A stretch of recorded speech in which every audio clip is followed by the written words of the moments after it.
toutes et à tous. On se retrouve dans le cadre de ce printemps de l'eau qui s'étale sur toute la semaine après la journée de la semaine de la Journée mondiale de l'eau.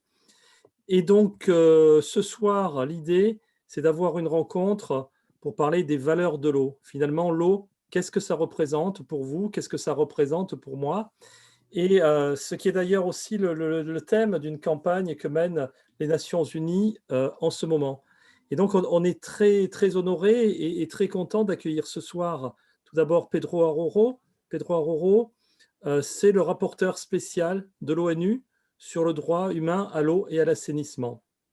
Et donc, voilà, on va lui laisser peut-être nous expliquer, pour commencer, cette campagne, le sens de cette campagne et puis, les autres invités, à savoir, Célia Bloel, qui est adjointe à la maire de Paris, en charge notamment de la Seine, après avoir été présidente d'Eau de Paris, sous le précédent mandat. Christine Juste, qui est adjointe au maire de Marseille et qui est donc en charge de l'environnement, de l'eau et de l'assainissement. Marie Tsanga, qui va nous rejoindre dans quelques minutes, donc qui est une chercheuse sociologue à l'INRAE et qui a beaucoup travaillé avec nous, notamment sur les coupures d'eau et les relations aux usagers. Et enfin, je me présente aussi, donc je suis Jean-Claude Oliva, je suis le directeur de la coordination eau Île-de-France et je suis depuis peu aussi élu vice-président du territoire Est Ensemble, en charge aussi de l'eau et de l'assainissement. Donc voilà, ce que je vous propose, c'est de commencer avec Pedro. Alors Pedro doit nous quitter vers 20h05 par là. Donc on va lui laisser faire une introduction et peut-être avant que les autres invités prennent la parole, on prendra éventuellement une ou une ou deux questions pour que voilà, vous puissiez vous exprimer. Si vous souhaitez intervenir, vous pouvez le faire en levant la main. Il y a un petit outil pour ça. Vous pouvez aussi laisser un message dans le chat. Par contre, je vous demande de couper vos micros pour pas qu'il y ait d'interférence pendant qu'on parle les uns et les autres. Voilà, donc Pedro Aroro, merci d'être avec nous pour cette soirée et à toi la parole. Merci Jean-Claude, merci à vous toutes et à vous tous. Peut-être j'explique brièvement quelle est un peu l'approche que je veux faire, que je veux développer dans mon mandat. Et puis j'explique vite un peu, résumé, le sens que je pense que l'appel des Nations Unies à l'occasion de ce 22 mai, qu'est-ce que ça signifie, qu'est-ce que ça veut dire. Bon, en ce qui concerne un peu mon mandat, je dis souvent, il y a plusieurs convictions qui président un peu, qui vont inspirer mon mandat, mais peut-être une des principales, je pourrais la dire en disant que de mon point de vue, le lien, il y a un lien très très étroit entre les valeurs sociales et environnementales, ce qui rend l'accès effectif à l'eau et potable pour les populations les plus vulnérables, les plus pauvres, appauvries, dépend largement du rétablissement de la durabilité, du bon état, de la santé des rivières, des lacs, des aquifères dont ils peuvent en fait s'approvisionner. Ça, c'est une question basique que, comme vous verrez, disons, revient sur le message que j'essaye de donner continuellement. En ce qui concerne les aspects, les questions qui me préoccupent le plus, je dirais plusieurs points.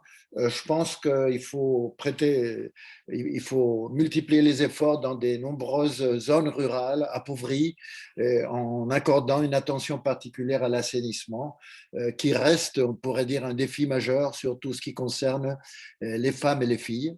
Je pense qu'il faut aussi accorder une attention urgente aux peuples autochtones en ce qui concerne les droits de l'homme à l'eau potable et les droits humains à l'eau potable et à l'assainissement. En fait, ça va être un de mes premiers rapports thématiques. Il est essentiel de développer, bien sûr, comme une question transversale et continuelle, une vision de genre qui renforce le rôle des femmes en tant que défenseurs et promotrices actives des droits humains à l'eau et à l'assainissement, et pas seulement comme victimes. Je suis extrêmement préoccupé par la croissance systématique de la pollution toxique dans les rivières, les lacs, les aquifères, et avec des métaux lourds, des pesticides et d'autres polluants provenant des activités minières, des industries polluantes, et même des agro-entreprises intensives qui finissent par empoisonner l'eau pour boire, même si elle est souvent chlorée et servie grâce à des systèmes améliorés. Et de plus en plus préoccupé par la marchandisation de l'eau, surtout après savoir que l'eau commence à se négocier sur les marchés à terme de Wall Street. Ça va être un de mes sujets cette année à présenter devant l'Assemblée générale des Nations unies. Je pense qu'il faut aussi prêter attention aux problèmes d'eau et d'assainissement dans les camps de réfugiés et dans les banlieues des grandes villes, dont la croissance menace de monter en flèche avec des millions de migrants et de réfugiés climatiques dans un avenir qu'on commence à toucher déjà, en fait. Et finalement, il y a une question qui me touche personnellement très fort, c'est, je pense qu'il faut renforcer notre soutien aux dirigeants, aux défenseurs des droits de l'homme qui sont menacés, même tués au quotidien, comme cela, enfin, c'est en fait produit dans le cas de mon ami Berta Cáceres à Honduras, non, défendant très souvent, très souvent l'eau et les rivières. Bon, envers les deux sujets qui vont présider un peu mon activité pendant cette année, le premier rapport thématique se centre sur la question de la planification de mon mandat, mais en faisant l'analyse de où est-ce qu'on est, quel est le contexte dans lequel on doit travailler. Moi, je dis souvent, le contexte est la crise mondiale de l'eau sur la planète eau, sur la planète bleue, avec ces 2,2 milliards de personnes sans accès garanti à l'eau potable. Et quand je dis la planète eau, je suis en train de faire une critique implicite à ces, disons, ces diagnoses, on dit, diagnose, je ne sais pas, quand on fait bon, cette idée que le problème de cette situation est centralement la question de la rareté de l'eau. Et moi, je dis bien sûr, il y a des problèmes de rareté. On construit la rareté de plus en plus, mais quand on parle de ces 2,2 milliards de personnes, ce ne sont pas proprement dit 2,2 milliards de personnes qui ont soif ou qui n'ont pas de l'eau autour d'eux dans leur milieu de vie. C'est pas vrai. C'est pas vrai. C'est en fait 2,2 milliards de personnes démunies vivant au bord d'un fleuve ou d'une rivière polluée. Ça, c'est la question. Alors, à mon avis, on est devant un problème, une crise globale dont les racines sont dans la convergence de deux, disons, deux défauts structurels critiques majeurs. Le défaut de non-durabilité que nous avons produit dans nos écosystèmes aquatiques. On a transformé l'eau qui était et qui est continuée à être en principe la clé de la vie qu'on connaît. On l'a transformé dans le vecteur de maladies et de morts même plus terribles qu'on n'a jamais connues. Et puis, le deuxième défaut, c'est le défaut d'inéquité et de pauvreté dans tout le monde en général. Non, et puis, on a trois facteurs qui aggravent cette crise que je veux analyser aussi. C'est la financiarisation de la vie qui conduit à la commercialisation de l'eau, à la privatisation des services, et en principe en faisant l'argument que l'eau est de qualité et de plus en plus rare et utile, donc un bien économique, et donc c'est le marché qui doit s'en occuper, etc., etc. Mais en faisant ça, ce qu'on fait, c'est transformer les citoyens et les citoyennes en clients. Et donc, le centre, le noyau dur de la question, c'est 2,2 milliards de personnes vont devenir 2,2 milliards de clients pauvres qui ne peuvent pas payer.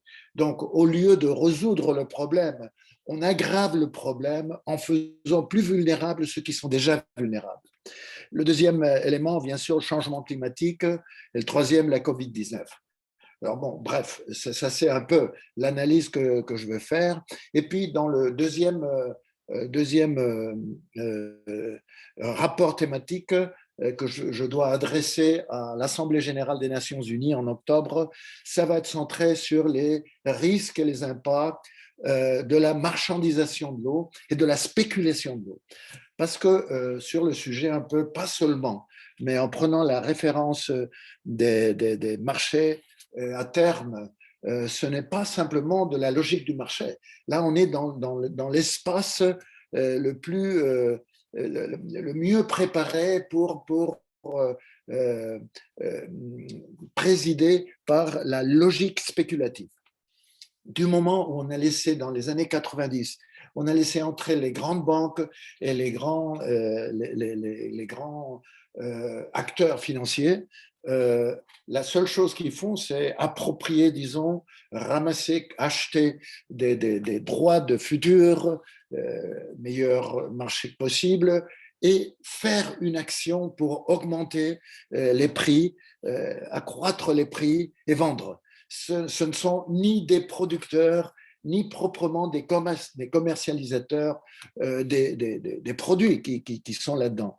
Alors, c'est une action spéculative qui a mené en 2008, juste quand la bulle spéculative était en train d'éclater, les banques qui avaient ramassé des milliards de dollars et d'euros publics, ils ont identifié les marchés à terme de l'alimentation, des produits basiques d'alimentation, comme un bon espace de business. On a investi, ils ont investi l'ordre de 350 milliards de dollars en quelques mois, très peu de mois, et en ces quelques mois, ils ont fait monter le prix du blé, ils ont multiplié par 5 le prix du blé.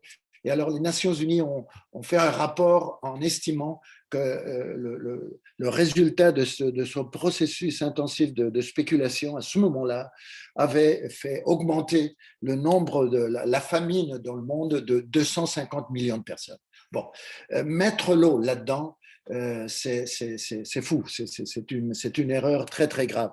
Alors, à ce moment-là, quand on a cette question sur la table, les Nations Unies posent, ça venait derrière, mais ça a été très, très bien, non, de dire débattons, réfléchissons sur les valeurs en pluriel, les valeurs de l'eau, pas la valeur financière ou économique de l'eau, mais les valeurs de l'eau, et réfléchissons sur ça. Alors moi je dis, j'ai publié, je pense que vous pouvez obtenir le texte, il est publié en français, en anglais, enfin les 4 ou 5, les 5 langues officielles de l'ONU, une déclaration sur les approches éthiques qu'on devrait prendre pour la gestion de l'eau. Et alors, la principale question, et là je finis, je vous présente ça, mais simplement en tout cas, s'il y a un débat, je vais expliquer un peu mieux. Je dis, bon, on peut pas même comparer les valeurs de l'eau. Comment comparer, par exemple, la valeur de l'eau qu'on a besoin pour le minimum vital, qu'on a besoin comme droit de l'homme, avec la valeur de l'eau pour remplir une piscine? C'est même pas possible de comparer, parce qu'on a des catégories éthiques de différents niveaux. Alors, c'est très important disons, de réfléchir sur les catégories, sur les niveaux éthiques des différents usages de l'eau. Et donc, je parle de l'eau pour la vie, qui est pas simplement le minimum vital, mais aussi l'eau environnementale pour la santé de la nature, l'eau qu'on a besoin pour produire l'alimentation, disons la garantie d'alimentation pour les communautés plus vulnérables. Et puis après, on a un autre niveau qui est l'eau pour les activités ou les services d'intérêt public. Voilà. Et le troisième niveau, c'est l'eau pour le développement économique. Mais c'est le troisième niveau, ce n'est pas le premier, ce n'est pas le deuxième. Et puis finalement, je dis, el agua de litro, je ne sais pas comment on dit en français, l'eau hors de la loi, quoi. Je sais pas moi. C'est l'eau que je dirais on emploie pour des activités qui sont non légitimes parce qu'ils font des pollutions toxiques comme les activités minières toxiques ou d'autres activités qui font aussi un usage abusif qui met en question, en risque la durabilité des écosystèmes et la santé publique. Et donc, du moment où ce n'est pas légitime, il faut illégaliser et il faut défendre absolument d'une façon efficace ce genre d'activité. Je pense qu'en tenant compte de ces niveaux de priorité, je pense que c'est basique pour pouvoir développer d'abord, disons, un usage de l'eau, une gestion de l'eau sous l'approche, la priorité de l'eau pour la vie et des droits humains, des droits de l'homme. Merci. Merci Pedro. Alors, est-ce qu'on a éventuellement, puisque voilà, Pedro Aroro doit nous quitter vers 20h, 20h05, est-ce qu'il y a quelqu'un qui veut réagir à ses propos ou lui poser une question à laquelle il pourra éventuellement répondre là tout de suite en direct? Ou sinon, on continue avec nos invités. Pour l'instant, il n'y a pas de questions. On va attendre un petit peu le temps que si quelqu'un veut se manifester, qu'il n'hésite pas. Bon, ben alors, moi, ce que je propose, c'est qu'on continue tout de suite avec soit avec Célia, soit avec Célia Bloel, soit avec Christine Juste, qu'une des deux nous dise pour une fois, pour elle. Paris devant, allez. Tu vas? Je laisse passer Paris, mais une seule fois. Oh non, j'aime pas quand même. Pas au foot. On réglera ça ailleurs, Christine. Non, mais. Pardon, il y a une petite question. Oui, qui est une très bonne question. Comment est-il possible que l'eau soit aujourd'hui sur les marchés financiers? Pedro, je vous laisse répondre. C'est assez fou, je suis d'accord. Ouais. Disons que ce n'est pas tellement difficile. Je ne sais pas exactement comment c'est la question en France, mais il y a beaucoup d'endroits, la Californie d'ailleurs, Arizona, l'Australie, la Chili, plusieurs pays en Amérique latine, l'Espagne, où sous l'argument, le besoin de flexibiliser la gestion de l'eau quand on a des cycles de sécheresse, en faisant, à l'occasion de ça, on a légalisé deux genres, ça dépend des endroits, deux genres de possibilités. L'une, c'est ce qu'on a appelé en Californie les banques d'eau. Alors, ce sont des institutions publiques, ce n'est pas proprement des libres marchés, mais disons, tu as des concessions, on dit, c'est disons la propriété publique, mais tu as des concessions publiques de l'eau pour n'importe quoi, pour l'agriculture, pour une ville. Et alors, ce que tu peux faire dans les banques d'eau, c'est l'État fait une offre en prévoyant dans le futur une sécheresse, dit, bon, celui qui peut me donner un 30% de ses droits d'eau est compensé avec 10 centimes d'euros mètre cube, par exemple. Je parle de prix réels qu'on a eu en Californie à un moment donné. Et donc, ceux qui veulent donnent cette possibilité de compensation. Ce n'est pas une concurrence de prix, c'est une offre que l'État fait. Il pourrait le faire en prenant la loi en disant je t'enlève ça et je le donne à cet autre usager. Mais c'est une façon d'adoucir un peu les contradictions, le risque de conflit, tout ça. Alors, c'est comme des banques publiques, c'est des marchés publics. Mais il y a aussi l'autre possibilité, c'est de simplement faire un usager demande à l'autre de lui vendre pendant un certain temps, finalement c'est pour toujours, si tu veux, les droits d'eau. Et ça s'est légalisé. En Espagne, ça s'est légalisé sous beaucoup disons, de conditions, mais les conditions ont été petit à petit, ils les ont enlevées. Donc maintenant, on pourrait dire en Espagne, comme en Californie, comme en Australie, on a des libres marchés directs entre usagers. Alors, Paris peut acheter de l'eau, je ne sais pas, à des irrigants, tu vois, à l'occasion d'une sécheresse ou pour toujours. Alors, mais c'est entre usagers. Alors, il suffirait que le gouvernement espagnol dise, comme c'est passé aux États-Unis, bon, ce qu'on fait entre particuliers, on va le mener sur le marché à terme. Alors, vous avez des droits à l'eau, au lieu de les négocier avec un autre, vous allez vous dire, bon, dans une année, je vais laisser la possibilité d'user ou mes droits de l'eau je les vends. Je les vends dans un marché à terme à une année, 2 années, je ne sais pas. Et donc, ça peut être un autre usager, mais ça peut être aussi les spéculateurs qui vont prendre des droits de l'eau et à un moment donné vont lever, disons, les actions, non, dans la bourse qui vont lever le prix de l'eau et à un moment donné, ils vont revendre, par exemple, à la ville de Los Angeles. Hein, parce qu'ils sont pas proprement dit des opérateurs, tu vois. Je sais pas moi, c'est la banque de Michigan ou je sais pas quoi. Non, alors ils n'ont pas des produits dans ce cas, ils n'ont pas des droits d'eau, ils ne vont pas user les droits d'eau, mais ils vont spéculer entre ceux qui offrent leurs droits d'eau et ceux qui vont utiliser leurs droits d'eau à l'occasion de le changement climatique va augmenter les prix et donc on commence à faire la concurrence dans ces marchés spéculatifs et quand ils ont un prix suffisamment haut, ils vendent. Voilà. Alors tu te trouves celui qui à la fin obtient ses droits d'eau, qui va être par exemple la ville de Los Angeles à un moment donné de sécheresse ou je sais pas quoi, mais à 50, 60 centimes de dollars mètre cube au lieu de 5, 6, 7, 10 centimes d'euros ou de dollars qui est le prix actuel de l'eau à l'origine, quoi. Jean-Claude, si tu me permets, poser moi aussi une question puisque Pedro doit nous quitter à un moment. Moi, je trouve, on dit toujours dans les journées mondiales de l'eau, on adore commencer les discours en disant l'eau est vitale, l'eau est précieuse, l'eau est fragile. Enfin, on oublie quand même que l'eau est un business terriblement intéressant aussi. Ce qui est en train de se passer là avec la financiarisation est terrible. Enfin, on démarre cette réunion quand même sous quelque chose d'une chape assez lourde. On n'a clairement pas encore appris par le passé. Si c'est financiarisé, c'est bien que l'enjeu est là. On n'a pas les bons garde-fous. Qu'est-ce qu'on peut encore faire pour, je ne sais pas moi, pour que ça ne devienne pas ce produit financier, même si ça l'est déjà? Comment on fait pour faire machine arrière là-dessus et imposer cette notion de bien commun de manière ferme et définitive? Parce que c'est terriblement inquiétant ce qu'on est en train de se dire là. Et on va se dire des choses plus marrantes, j'espère, au fil de la soirée. Mais ça, c'est terriblement inquiétant quand même, cette financiarisation.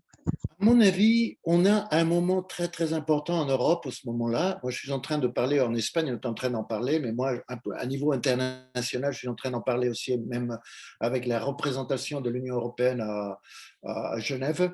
C'est, comme vous savez, il y a quelques années, il y avait un moment où l'Union européenne, la Commission était juste prête là. Elle avait fait déjà la proposition de directive pour libéraliser les services publics en général. Et c'est là, juste à ce moment-là, qu'on est arrivé à Bruxelles, commission avec le Right to Water, l'initiative citoyenne européenne avec ses presque 2 millions de firmes. Et alors, on a été reçus solennellement par la Commission parce que c'était la première initiative citoyenne européenne qui avait du succès.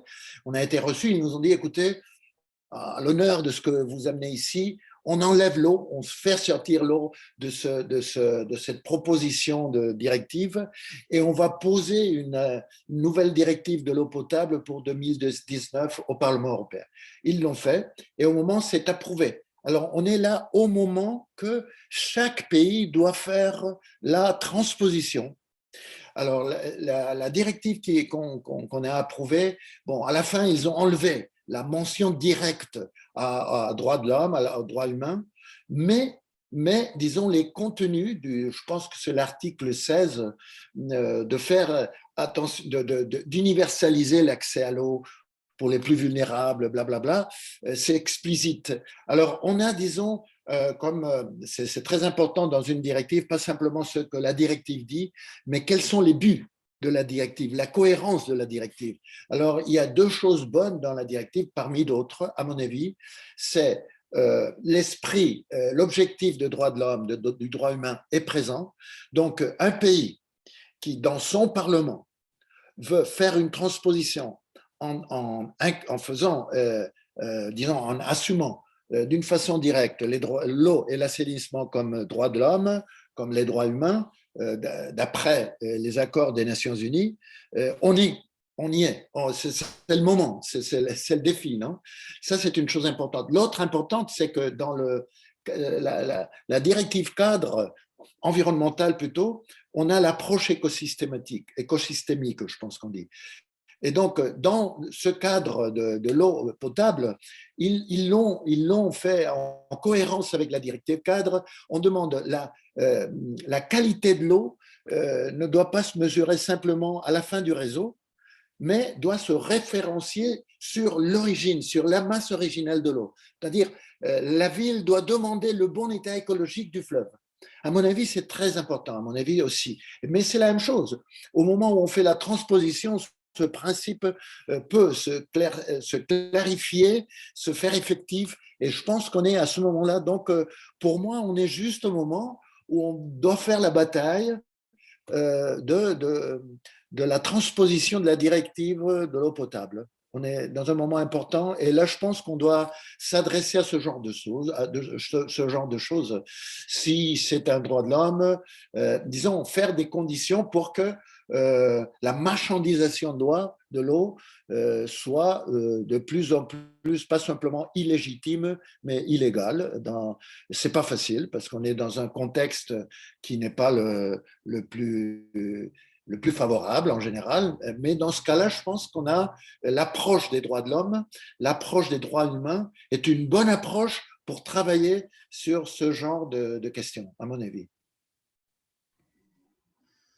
Merci. Il y a une nouvelle question. Je te vois sceptique, Célia. Non, non, pas du tout. Je suis désolée, là, une génération future est venue me rappeler à l'ordre, comme vous avez peut-être vu passer à l'écran. Donc, j'ai pas eu tout le film, mais je réécouterai l'enregistrement parce que ça m'inquiète et du coup, je n'ai pas tout entendu, mais je vais réécouter parce que ça me préoccupe beaucoup pour voir comment, y compris en tant qu'élu local, et je suis sûre que Christine le partage, on peut faire notre part sur ce job-là. Merci en tout cas. Je suis rassurée d'avoir un tel rapporteur à l'eau engagé, donc ça me va très bien. Merci. Et moi de vous avoir, même si c'est derrière l'écran. Alors, on a d'autres questions. Vous parlez de la déclaration sur l'approche éthique de l'utilisation de l'eau. A-t-elle déjà eu des effets? Les États ont-ils pris la mesure de cette déclaration pour une mise en œuvre? Et si oui, sont-ils nombreux? Bon, non, la déclaration a été juste faite maintenant, je l'ai présentée. Moi, je pense que c'est une base pour offrir un débat. Ce n'est pas simplement de dire il y a beaucoup d'usages, c'est pas la même chose ça que ça, mais non, mais avoir une référence éthique. Parce que, disons, quelle est l'éthique du marché? Bon, l'éthique du marché, c'est l'offre, la demande. Il n'y a pas d'éthique, quoi. Mais si on s'adresse à que l'eau est quelque chose de bien plus complexe, et surtout, à mon avis, sur un plan de conception éthique des valeurs qui sont en jeu. En fait, je pense qu'il y a une personne qui est fameuse en Espagne, qui est Antonio Machado, qui a dit « Solo los necios confunden valor y precio ». Seulement les stupides confondent la valeur et le prix. Et voilà, dans l'eau, c'est comme ça. Confondre la valeur de l'eau ou les valeurs de l'eau avec le prix de l'eau dans un usage concret, c'est stupide. Alors, je pense que pour identifier bien tout ça, je pense que c'est bon de faire un débat éthique. Pour le moment, j'ai lancé cette déclaration. Je pense qu'il y aura des réactions. Mais bien sûr, un gouvernement, disons que n'est pas... Je pense qu'ils ne se sont pas interpellés par une déclaration éthique. C'est sur la base de ces principes éthiques ou de ces propositions éthiques ou d'autres, c'est qu'on propose des lois. Moi, par exemple, quand j'étais au Parlement espagnol, mais je n'ai pas réussi à le faire suffisamment urgent pour faire le débat finalement, mais j'avais proposé une loi dans laquelle on distinguait les différents niveaux éthiques et on faisait donc des accords légaux pour gérer d'une façon différente l'eau pour la vie de l'eau pour le développement économique. Il y avait des différentes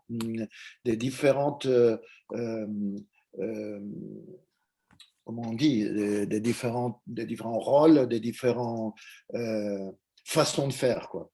Enfin. Et puis, ce qui est vrai, c'est que sur le point concret de défendre les coupures d'eau pour les familles vulnérables. Là, oui, j'ai pris la Covid comme référence, 19 novembre. J'ai relancé la demande de lever le bouclier social sur les questions d'eau aussi, mais en disant, je vous demande, et j'ai écrit des lettres à des gouvernements, il y a des gouvernements qui ont répondu déjà, et la plupart n'ont pas répondu, mais on a eu une réponse bonne à lever à nouveau le bouclier, non, de défendre le temps qu'on a la Covid. Mais je dis souvent, en employant aussi un mot, un léma qu'on dit en Espagne, je ne sais pas si c'est en français aussi, on dit hacer de la necesidad virtud, faire du besoin une vertu. Alors, je dis, faisons du besoin qu'on a eu, qu'on a ressenti du moment qu'on a eu la Covid pour défendre les coupures d'eau pour les plus vulnérables, parce que c'était nécessaire pour combattre la pandémie, non? Faisons de ce besoin, de cette nécessité conjoncturelle, une vertu permanente en changeant la loi et en reconnaissant comme illégitimes et illégales les coupures d'eau pour les plus vulnérables. Alors ça, j'ai eu des réponses positives. Colombie a déjà cette réponse avant, la Cour suprême constitutionnelle, je pense. On a des exemples aussi positifs en Afrique du Sud, enfin, dans des villes, parce que finalement, une ville peut le faire. Paris peut le faire. Donc, il y a de plus en plus de villes qui déclarent un minimum vital qui n'est jamais coupé pour des familles vulnérables qui ne peuvent pas payer. Et donc, ça, c'est un exercice direct, concret du droit de l'homme, du droit humain à l'eau, qui est intéressant. Et c'est pour cela, je sais qu'en Île-de-France, il y a un processus pour repérer des cas de coupure d'eau. Et j'ai fait ça, un projet à niveau global. Je suis en train de faire le mapping de l'Amérique du Sud, mais je voudrais commencer aussi sur l'Europe. Et l'Île-de-France pourrait être une des références, parce qu'on n'a pas de données et tout le monde les données les cache, parce que ce n'est pas une belle chose, non, de dire. Tant parmi les opérateurs privés, bien sûr, mais aussi les opérateurs publics, souvent ne disent rien autour de ça. Non, ce n'est pas des données et elles ne sont pas centralisées. Donc, quand tu demandes les gouvernements ne savent rien. Ils disent on ne sait pas, on n'a pas des données. Et donc, c'est un travail que je veux faire le long de mon mandat et publier tout ça, avoir un mapping des coupures d'eau dans le monde et de la législation, ça je l'ai. Donc, j'ai fait déjà le mapping de la législation sur cette question en Amérique latine. Et je vais essayer de faire petit à petit dans les différents continents. Merci, merci Pedro. Alors peut-être je précise quand même sur la situation en France par rapport aux coupures d'eau. En fait, nous, on a une loi qui a interdit les coupures d'eau pour impayés, donc qui est entrée en vigueur en 2014, mais qui au départ n'a pas été appliquée. Et donc, il a fallu qu'on mène toute une bataille en Île-de-France, mais au niveau national aussi, notamment avec la Fondation Daniel Mitterrand, pour gagner l'application de cette loi. Et donc, voilà, donc ça a été une bataille juridique et médiatique. On a été devant les tribunaux, on a gagné devant les tribunaux à tous les niveaux, jusqu'au Conseil constitutionnel. Et aujourd'hui, je dirais que les grandes entreprises, les grands distributeurs d'eau ne coupent plus l'eau pour impayés. Il reste quelques cas, mais qui relèvent plutôt des litiges entre propriétaires et locataires. Mais globalement, c'est une bataille qu'on a gagnée. Mais au-delà de ça, ça pose la question de pourquoi il y a des impayés et finalement, qu'est-ce que ça veut dire ces impayés et quel dysfonctionnement cachent ces impayés dans la relation avec les usagers. Et donc là, je salue Marie Tsanga qui nous a rejoint parce que justement, c'est ça qu'elle a étudié. Elle a étudié justement le dispositif, notre fichier qu'on avait mis en place parce que à partir de 2014, on a lancé une plateforme, un formulaire en ligne pour les gens qui étaient victimes de coupures d'eau. Et donc, Marie Tsanga a analysé cette plateforme, tous ces gens qui avaient été privés d'eau, quelle était leur situation. Et donc, elle a montré qu'il y avait à la fois des déterminants économiques, bien entendu, ce qu'on savait, mais qu'il y avait chaque fois un déclencheur qui était souvent un problème de dysfonctionnement, une fuite d'eau, un relevé de compteur qui n'était pas fait, un changement de compteur, un changement d'abonné. Donc voilà. Et donc là, pour nous, l'étape suivante maintenant, c'est un peu de travailler sur toutes ces questions-là. Et donc, on a le projet avec Marie Tsanga de lancer un nouvel observatoire qui nous permette d'aller plus loin pour aider justement les usagers à faire valoir de façon effective leurs droits. Très bien. Je ne sais pas si Marie Là, Tsanga. je dois vous laisser, excusez-moi. D'accord. Et en tout cas, ce rapport avec Marie, ou je sais pas, je suis très intéressé à être en contact avec vous pour cette question. Merci beaucoup. Peut-être Hein. juste un élément Merci beaucoup, d'information Pedro. important pour Pedro, si vous cherchez des informations aussi à l'échelle européenne, de vous brancher avec Aqua Publica Europea qui a fait Oui, cette étude-là à l'échelle oui, oui. européenne. Je suis en contact. J'ai fait une réunion avec la direction juste il y a 2 jours. Et ils y sont, ils y sont. Merci bien. On est en contact. Hein. Merci, je vous enverrai le Bonne rapport. chance. Je vous enverrai le rapport. Merci, Pedro. Au revoir. Au revoir. Donc voilà, peut-être je reviens juste quelques instants sur la discussion qu'on a eue là. D'une part, sur la financiarisation, parce que sur la financiarisation, effectivement, pour le moment, la mise de l'eau sur le marché, ça concerne essentiellement les États-Unis et peut-être quelques pays anglo-saxons. Mais par contre, ça suscite une réaction dans le monde entier, et une réaction extrêmement positive. Il y a une grande mobilisation qui est en train de voir le jour, y compris à laquelle nous participons. Donc, je ne sais pas si vous avez vu dans le chat, ce soir, il y a une tribune qui est parue dans Libération, donc signé par plus de 500 organisations dans le monde, plus de 200 en France, qui dit l'eau pour la vie, pas pour le profit. Alors pour certains, ça rappelle des souvenirs parce que c'était le slogan du Forum alternatif mondial de l'eau en 2012 à Marseille. Voilà. Donc il y a cet aspect. Pour le moment, pour nous, voilà, le but c'est surtout de faire que ça ne vienne pas chez nous. Et puis, il y a cet autre enjeu qu'a pointé Pedro Aroro tout à l'heure, à savoir qu'il y a la transposition de la directive cadre européenne dans le droit de chaque pays. Et là, effectivement, on a potentiellement des possibilités d'avancer en France. Donc, cette transposition, elle n'est pas faite. Hein. La directive cadre sur l'eau potable, elle a été adoptée au mois de décembre. Et donc, ça, c'est sans doute le combat le plus concret à venir dans l'année prochaine dans notre pays. Voilà, donc je reprends un petit peu le fil. Donc l'idée un peu de cette soirée, c'était de se construire aussi autour de qu'est-ce que c'est l'eau pour vous. Donc en fait, là, on en était peut-être à Célia. Oui. On reprend le... Ouais. Est-ce que vous m'entendez?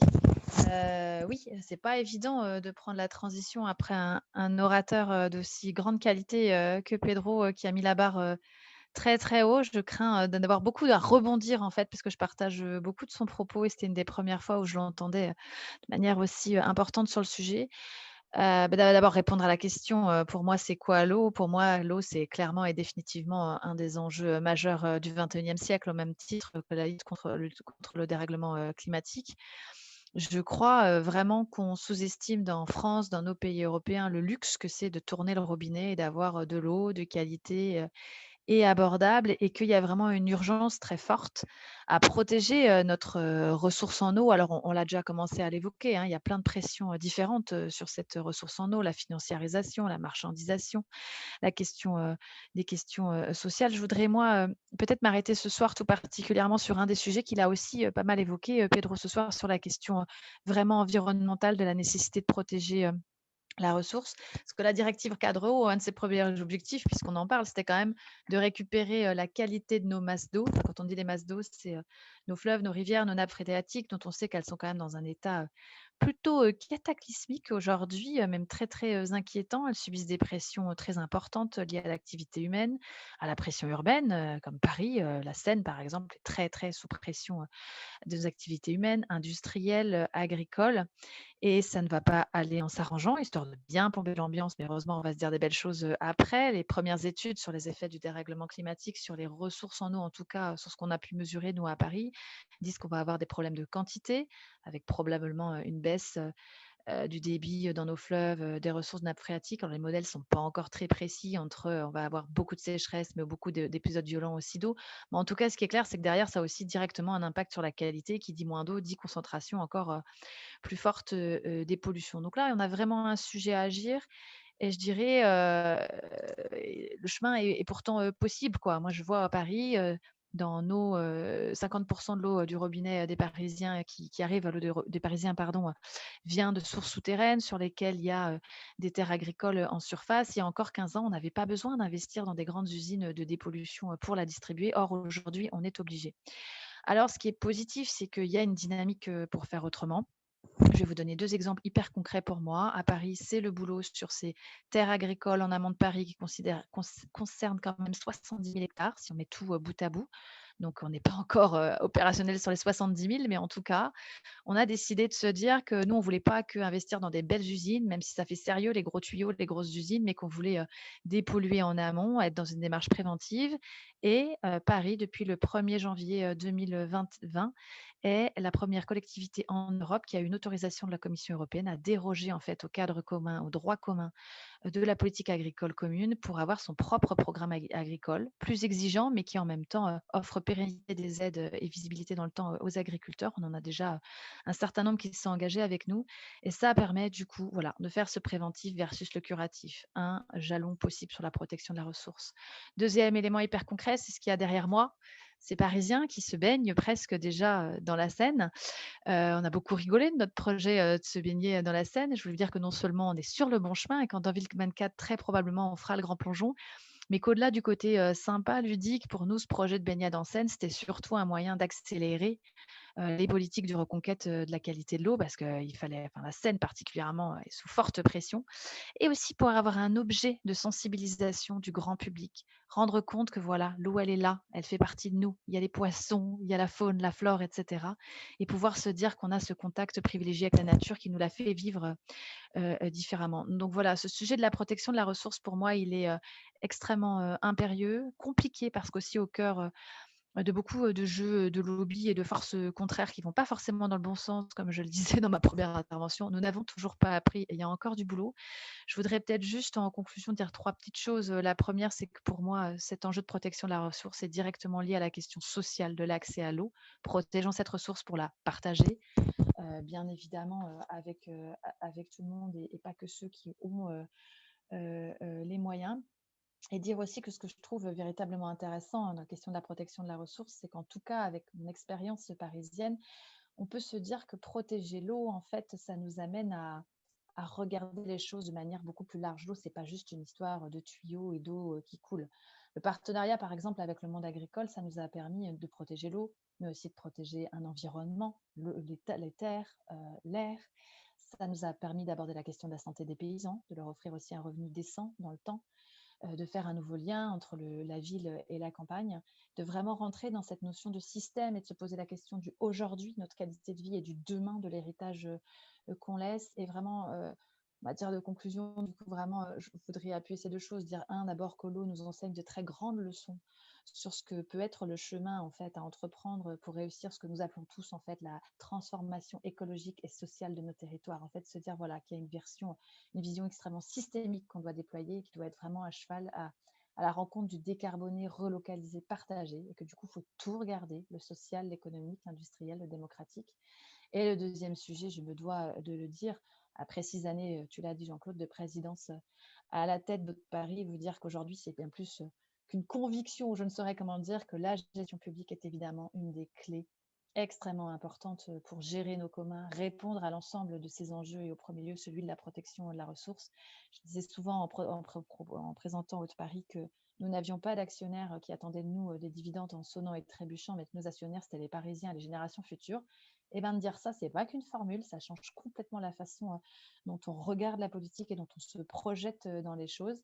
Et que ce soit pour l'eau ou d'autres communs à l'avenir, c'est vraiment un modèle évidemment à défendre, à soutenir et à démultiplier dans les années qui viennent. Mais je crois que l'histoire est en train de le faire sans même que nous ayons besoin d'encore monter sur les barricades. Mais il faut être très vigilant quand même. Voilà ce que moi je pouvais dire en introduction et très humblement à la suite de Pedro. Merci. Donc, je propose qu'on continue le tour de nos invités. Donc, Christine Juste, adjointe au maire de Marseille, en charge de l'environnement, de l'eau, de l'assainissement. Pour toi, l'eau, qu'est-ce que c'est? Merci Jean-Claude. Alors d'abord, je tiens, comme je te l'avais dit, à relever une traduction peut-être erronée de la thématique de l'ONU cette année, valorisation de l'eau. Je pense que value et valorisation, c'est pas la même chose. Quelle est la valeur que vous accordez à l'eau? Ce n'est pas la même chose que valoriser. Je pense que Pedro vient de nous l'exprimer assez clairement. Alors moi, j'ai envie de faire un retour sur 10 ans de mouvements citoyens pour l'eau. Je vois autour de cette caméra beaucoup d'acteurs, de water activistes, comme on disait, lorsque nous avons initié en 2011 la préparation du Forum alternatif mondial de l'eau. Que s'est-il passé dans l'esprit de nos concitoyens depuis 2011? J'avoue que j'ai été surpris à l'époque, puisque vous le savez, ça s'est passé à Marseille, la ville la plus chaude de France, et aussi la ville qui accueillait le Conseil mondial de l'eau et qui l'accueille toujours d'ailleurs, avec les grandes majors de l'eau que sont Suez et Veolia. Eh bien, c'est vrai qu'en 2011, c'était principalement, on va dire, des pays comme d'Amérique latine ou d'autres d'Afrique qui menaient vraiment des combats citoyens. En France, il y avait bien sûr l'exemple emblématique de Grenoble pour le retour en régie publique, Paris, évidemment, également, qui nous a tous devancés. Mais c'était un combat assez difficile parce que il y avait deux problèmes à cela. C'est, comme disent les Américains, c'est take it for granted, c'est-à-dire qu'on ouvrait le robinet, nous en France, et ça coule. Donc c'était assez difficile de mobiliser des citoyens sur une problématique qui ne pouvaient pas saisir, d'autant plus qu'à Marseille, il y a on va dire, une prépondérance d'habitat communautaire, donc on ne voit pas sa facture d'eau. Donc c'est un élément, et comme le disait Ricardo Petrella, on a volé l'eau dans l'esprit des gens. L'eau n'était plus un bien commun, c'était un élément qui était là et on ne se posait pas la question qu'est-ce que ça veut dire au bien commun. Donc ça a été pour nous, pour ce combat de retour en régie qu'on a perdu malheureusement, ça a été un élément assez primordial. Mais depuis, que s'est-il passé? Alors, Pedro a parlé du Right to Water, la première quand même initiative citoyenne européenne, hein, il faut le signaler, que nous avons pu rassembler les signatures qui étaient nécessaires à travers plusieurs pays européens. On a vu donc une montée en puissance depuis ce moment de la thématique de l'eau bien commun et d'une réappropriation citoyenne de ce bien commun. En 2011, on avait principalement des mouvements citoyens autour de l'extractivisme. Amérique du Sud, et comme le rappelait Pedro, beaucoup d'hommes et de femmes à travers la planète ont perdu la vie. Et lorsque nous avons ouvert en 2012 le Forum alternatif, nous avons pu déplorer la mort d'un citoyen mexicain qui avait été abattu dans son village pour faire front face justement à ces enjeux d'extractivisme. Après l'initiative Right to Water, il y a eu la COP21. Et on a pu voir que malheureusement, l'eau n'était pas à sa place dans le combat contre le réchauffement climatique. Elle était très peu envisagée dans le petit et le grand cycle de l'eau comme un acteur primordial de la lutte contre le réchauffement climatique. Depuis, les choses, là aussi, ont bien changé, puisque aujourd'hui, comme toutes les collectivités, à Marseille, nous travaillons avec l'Agence de l'eau. Enfin, ce sont surtout les EPIC qui travaillent avec l'Agence de l'eau, les métropoles, les communautés urbaines, pour désimperméabiliser nos villes et pour laisser davantage de place à l'eau. L'eau, comme tu l'avais écrit, Jean-Claude, dans cette invitation à ce webinaire, c'est aussi la démocratie, parce que l'eau, ça se partage. Pedro en a parlé. Alors évidemment, Paris, là aussi, est en avance sur nombreuses villes, puisque dans cette régie, il y a un observatoire, Célia n'en a pas parlé, mais je me permets de le faire pour elle, où justement, citoyens, tous les usagers discutent de ce partage de l'eau. Et c'est pour cela que peut-être cette notion de bien commun a diffusé plus largement dans notre société, puisqu'on voit maintenant même un parlement de la Loire où des citoyens veulent donner comment dirais-je, une identité juridique à ce fleuve, au point qu'ils comprennent à quel point l'importance de l'eau dans la vie de nos concitoyens et dans la lutte contre le réchauffement climatique. Évidemment, cette émergence de la conscience citoyenne de la place de l'eau, notamment dans le partage entre citoyens, entre ceux qui en ont et ceux qui n'en ont pas. La Covid a également aidé. Alors, c'est peut-être le seul point positif de la Covid pour Marseille, c'est que des fontaines, alors que depuis 10 ans, citoyens associatifs, Fondation Abbé Pierre, Médecins du Monde, etc., je ne vais pas tous les citer, puisqu'ils se sont tous illustrés là, le 22 mars pour la signature de ce manifesto de la coalition Eau. Il n'y avait quasiment aucune fontaine dans notre ville et ça semblait une chose naturelle qu'il n'y ait pas d'accès à l'eau sur l'espace public. Et bien depuis, il y a une cartographie assez impressionnante de fontaines publiques dans notre ville. Voilà. Et puis, il y a aussi la place de l'eau dans notre esprit. À Marseille, l'eau était cachée, elle est souvent souterraine. On a plusieurs cours d'eau, évidemment, malheureusement, dans un état écologique fort dégradé. Mais on commence à comprendre ce que c'est une trame bleue, une trame verte. Il faut absolument renaturer nos cours d'eau et laisser la place à l'eau. Comme je l'ai dit, on désimperméabilise, nous, nouvelle majorité à Marseille, les cours d'école et on entend également redonner la place de l'eau dans la ville, non pas uniquement auprès des fontaines récréatives, mais également en redonnant leurs cours d'eau. On a plusieurs cours d'eau de fleuves, l'Uvonne, les Égalades, le Jarret, leur redonner leur place parce que qui dit une trame bleue dit une trame verte. Donc, c'était le lien entre climat et eau. Voilà ce que ça veut dire l'eau pour nous à Marseille aujourd'hui. Et peut-être en 2026, préparer pour la fin de ce mandat, si on a échoué en 2014, peut-être qu'on réussira en 2026 pour un retour en régie publique si ce sujet a suffisamment diffusé dans l'esprit de nos concitoyens. Très bien, Voilà. merci. Marie Tsanga, donc, qui est chercheur à l'INRAE, donc sociologue, qui va sans doute nous dire ce que signifie l'eau pour elle et puis et peut-être nous parler aussi de la relation avec les usagers. Alors, j'ai peut-être quelques diaporamas à partager pour visualiser ce qu'on a fait sur les valeurs de l'eau. Est-ce que j'ai accès pour pouvoir montrer le… Oui, en bas, tu as Est-ce que j'ai partagé accès, l'écran. Vanessa, Oui, pour pouvoir… oui. Partager l'écran en bas. Alors, Je viens de te donner l'accès, tu devrais pouvoir y arriver. alors, très bien. Alors,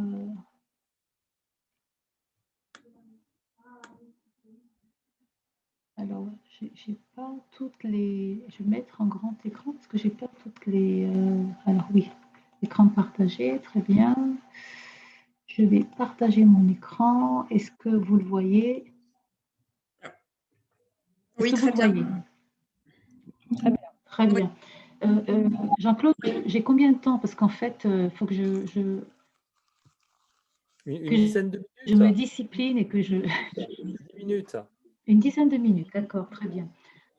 Ok, alors je vais présenter surtout le résultat d'un travail de recherche-action qu'on a fait avec un grand service urbain sur la notion de valeur publique de l'eau. Et si j'ai le temps, je ferai le lien avec des petits éléments de connexion. Alors j'ai vu que ma connexion… Est-ce que tout le monde m'entend? Parce qu'on me dit que ma Oui, connexion est effectivement, instable, parfois il y a des bloquée. interférences, Marie. Peut-être couper la caméra pour plus de bande passante. Ben voilà, alors je suis désolée, je vais couper la caméra. Ouf, il faut encore repartir à quel endroit? Où est-ce que j'ai accès à ma caméra ici? Parce que là, je suis en désactiver le son, non, surtout pas. En Et, bas, arrêter la vidéo. tu as la vidéo, oui. Arrêter la vidéo. Ok, très bien, voilà. C'est mieux comme ça?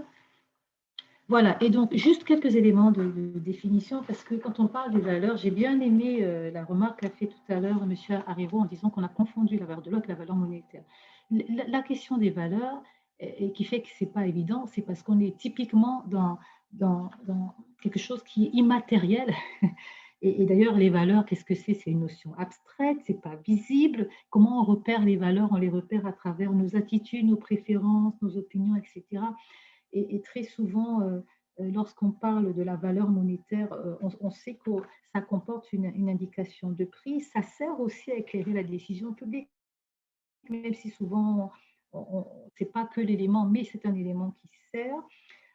Mais les valeurs publiques, et donc je vais en venir à ce qui nous avait, nous, préoccupés quand on avait travaillé avec Nantes Métropole, c'était surtout l'idée qu'il y a d'autres valeurs qui sont des valeurs sociétales dans ces multiples dimensions.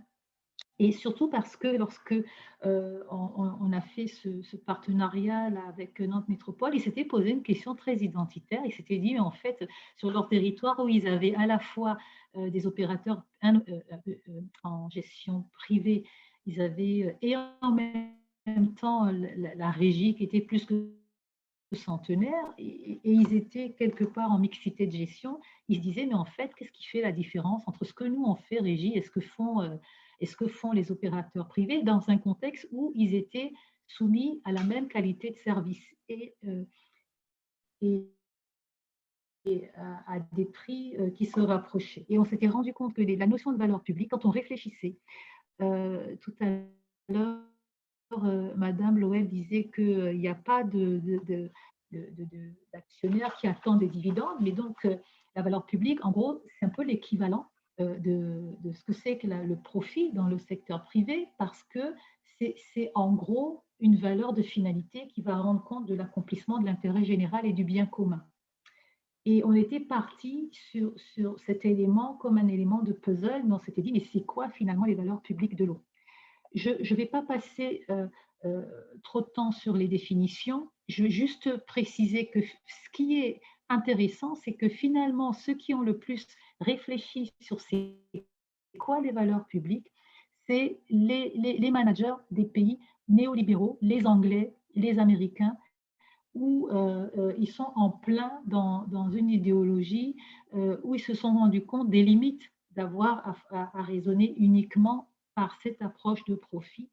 Et on a eu des gens comme Moore et Bosman et d'autres encore qui se sont intéressés à savoir, mais en gros, quand je suis une organisation publique, c'est quoi le bénéfice que je produis pour la société? Comment je fais pour pouvoir me positionner, me situer en termes de bénéfices pour la société?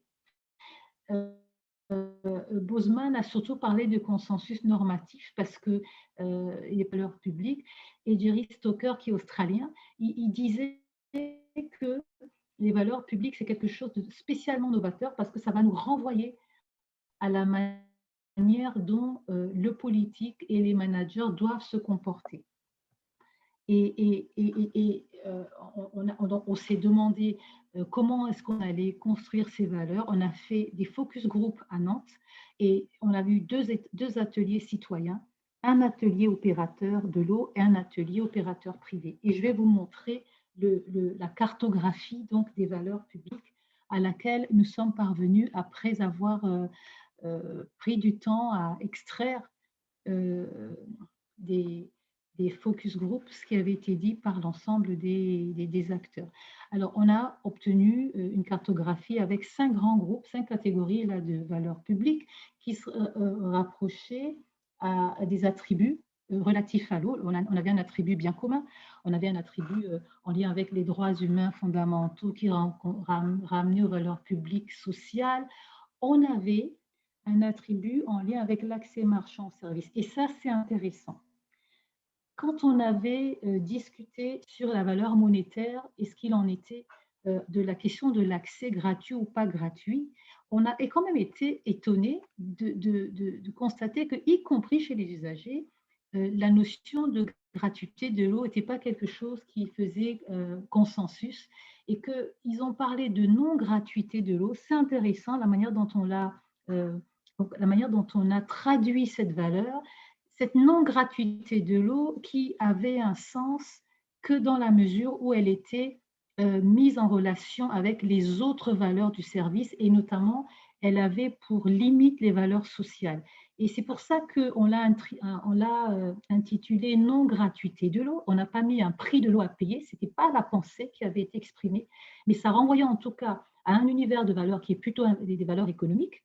Évidemment, la question de la performance, l'efficience organisationnelle n'était pas exclue, mais c'était intéressant. Après, on avait un groupe de valeurs qui se rapportait aux politiques et un groupe de valeurs qui serait, pour ces valeurs-là, on avait à chaque fois mis en lien les principaux enjeux qui se dégageaient à ce moment-là. On avait identifié 6 enjeux, un enjeu de santé publique, un enjeu d'accès de tous aux services, un enjeu de démocratie et de légitimité politique, un enjeu de confiance vis-à-vis des acteurs et de l'eau au robinet, la question de la qualité de l'eau et du service et de la durabilité.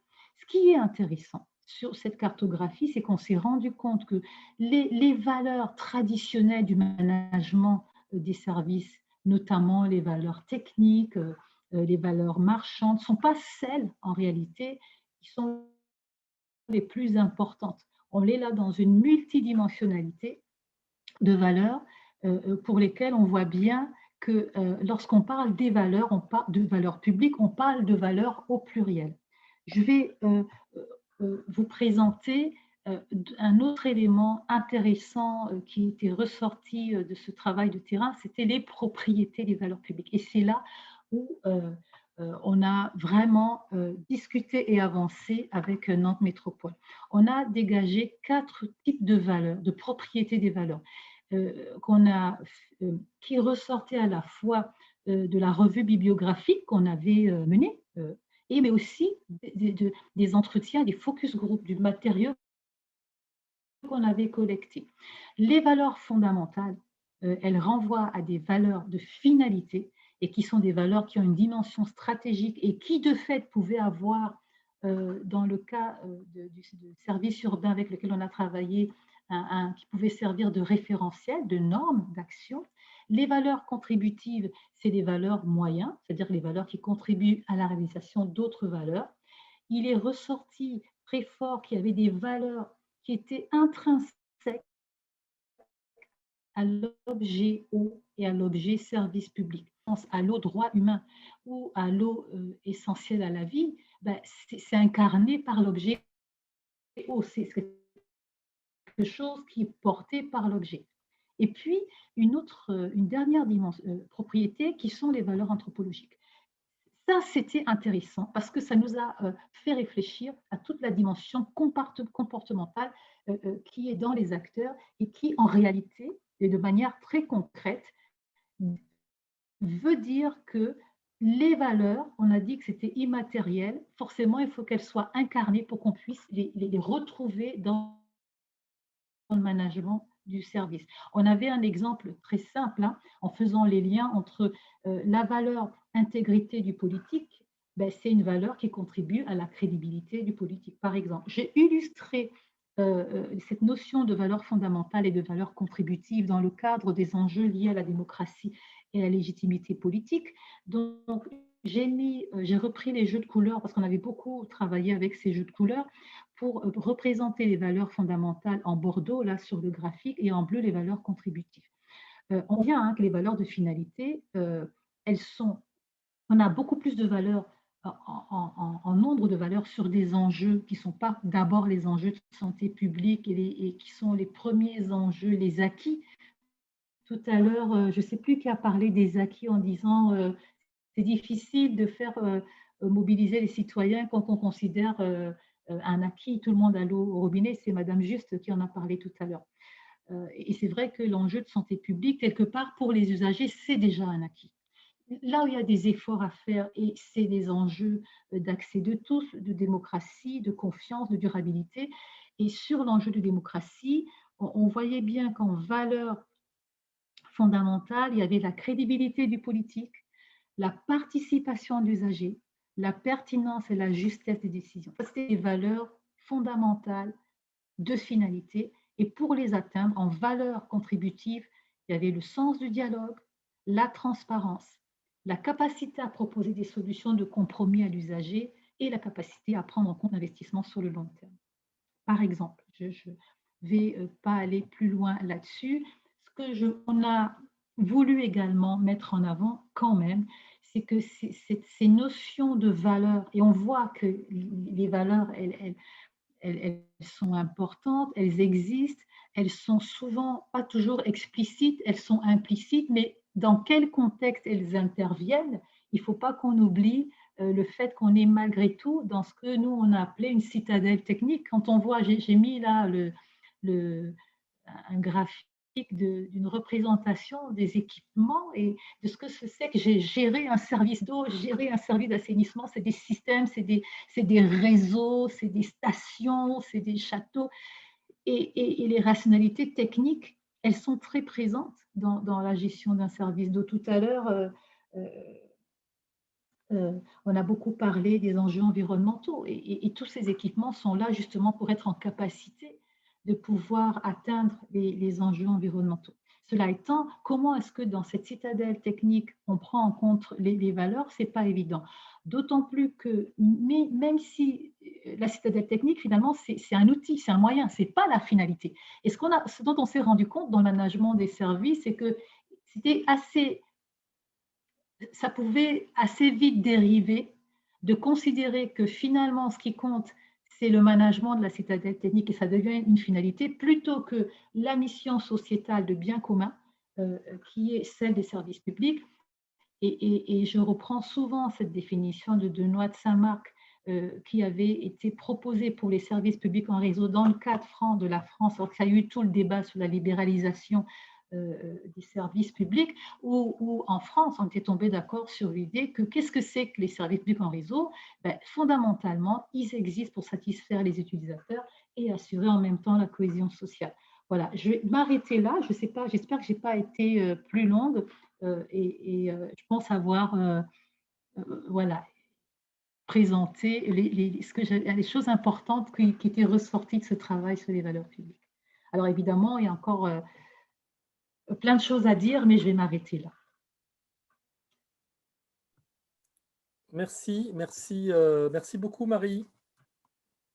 Je vais continuer, moi, sur cette lancée aussi et essayer de répondre pour ma part à qu'est-ce que c'est l'eau pour moi. Et en fait, ce que je voudrais souligner, c'est la question de la démocratie, effectivement. L'eau, c'est la démocratie. Il y avait un slogan de nos amis italiens il y a quelques années qui disait ça s'écrit eau, ça se dit démocratie. Et moi, je crois que c'est vraiment le fil, j'ose pas dire le fil rouge, le fil bleu de notre action depuis des années. Quand nous avons créé notre association, la coordination aux Île-de-France en 2008, c'était au moment où il y avait un choix qui se posait au syndicat des eaux d'Île-de-France, le grand syndicat francilien des eaux, qui délègue sa gestion à Veolia depuis presque 100 ans. Et donc, à ce moment-là, ce qu'on a pu constater, c'est que d'une part, ceux qui voulaient mener le débat, c'est ceux qui étaient pour la régie publique, les autres ne voulaient pas qu'il y ait de débat, et puis au final, les décisions se sont prises sur un vote à bulletin secret, c'est-à-dire que les élus n'ont même pas assumé devant les citoyens leur choix. Et donc c'est ça qui nous a fait créer notre association pour que les citoyens, je dirais les usagers à titre individuel, mais aussi les associations, mais aussi les collectivités qui étaient favorables à la gestion publique, puissent se regrouper, constituer une masse critique pour peser sur les décisions. Et finalement, ce qu'on voit, c'est que derrière le choix public ou privé, derrière la question aussi de l'eau, bien qu'on formule des fois sous la question, sous l'appellation au bien commun, il y a aussi d'un côté la démocratie avec la participation des usagers et de l'autre une conception qui est d'élus, de quelques élus, pour lesquels l'eau est un domaine réservé et avec derrière des intérêts financiers et économiques importants. Et alors, je voudrais aussi dire que notre expérience, c'est que chaque fois qu'on fait appel aux citoyens, aux usagers, même si effectivement l'eau coule au robinet, c'est vrai, mais il n'y a pas d'indifférence. Ils sont concernés. Et donc là, tout au long des 10 dernières années, il y a eu toute une série d'actions qui ont accompagné au fond les pas en avant de la gestion publique en Île-de-France. Par exemple, quand il y a eu la création de la régie Eau des Lacs de l'Essonne en 2010, il y a eu une votation citoyenne avant. En 2015, quand le Val d'Orge a décidé de ne pas renouveler la DSP à Veolia, mais d'aller en régie publique, c'est aussi parce que la population avait été consultée et que massivement, elle s'était prononcée en faveur de la régie publique. En 2019, à Est Ensemble, qui est un des territoires du Grand Paris, il y a eu une votation citoyenne qui a été organisée et qui a permis à plusieurs milliers d'habitants de s'exprimer. Ça a débouché sur le lancement d'une préfiguration de la régie publique territoriale. Donc voilà, il y a quand même une articulation très forte entre finalement l'expression, l'intervention des citoyens et puis les avancées dans le sens de la gestion publique. Et alors, j'en ai aussi une confirmation dans une enquête qui a été réalisée pour notre territoire, pour Est Ensemble, au mois de février, où on voit d'une part sur les intérêts de la population dans les actions de ce territoire, hein, qui est un nouveau territoire qui a été créé il y a 10 ans, on voit que l'eau arrive en tête avec la culture. Voilà, donc c'est ce qui peut paraître étonnant, et notamment dans des villes comme Montreuil, Pantin, Bagnolet, où le débat citoyen sur l'eau a été intense depuis 10 ans. Et Bagnolet, ça arrive même en tête, vraiment carrément en tête de l'intérêt suscité par les actions d'Est Ensemble. Et quand on voit les priorités pour l'avenir, là encore, l'eau est devant. 9 personnes sur 10 parlent de l'eau à égalité quasiment avec l'emploi et la formation. Donc voilà, c'est des choses qui me semblent extrêmement intéressantes à la fois sur la confiance qu'on peut avoir dans nos citoyens et dans cette question dans cette lecture de la démocratie autour de l'eau et qui guide, je dirais, aujourd'hui toutes nos actions et toute notre réflexion, y compris je dirais, en termes de projets.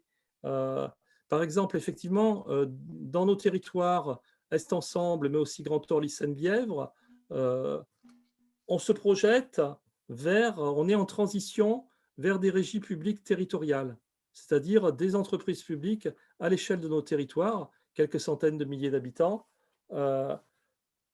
qui permettent aux élus de contrôler vraiment la situation et aux citoyens d'intervenir. C'est une échelle de proximité qui permet justement une certaine démocratie, une certaine intervention citoyenne, je dirais en opposition avec ce qu'on connaît aujourd'hui encore dans les grands syndicats franciliens, que ce soit le CEDIF pour l'eau, que ce soit le SICTOM pour les déchets, que ce soit le SIAP pour l'assainissement, où finalement les usagers sont très loin, où c'est des services énormes qui regroupent des millions d'usagers et donc du coup qui génèrent des marchés très importants auxquels seulement quelques multinationales, toujours les mêmes, Veolia et Suez principalement, peuvent répondre et qui ne sont pas exempts de corruption. Donc, voilà,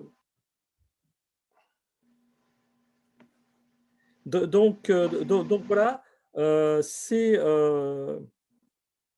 la question, finalement, on voit qu'à travers cette question de l'eau, de démocratie, on parle vraiment, on remet en cause finalement aussi des modèles d'organisation, la façon dont les choses sont structurées, organisées dans notre région. Donc, on est effectivement sur des questions de démocratie, sur des questions politiques, sur des questions aussi, Marie Tsanga parlait de citadelle technique.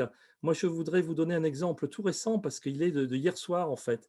Hier soir, il y avait un débat aussi dans le cadre de notre printemps de l'eau qui était organisé par le département du Val-de-Marne avec son université populaire, auquel participait un sociologue, auquel participait un expert d'Eau de Paris auquel participait une dirigeante de notre association.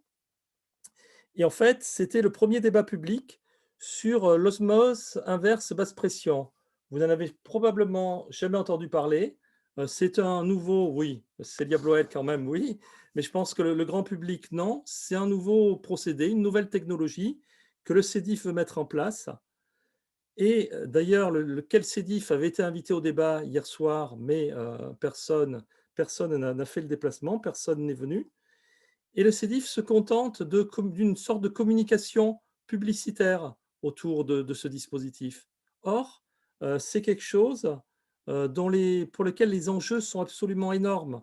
On parle d'investissements de l'ordre de 1 à 2 milliards d'euros. On parle d'une augmentation de la facture d'eau des usagers de 30%.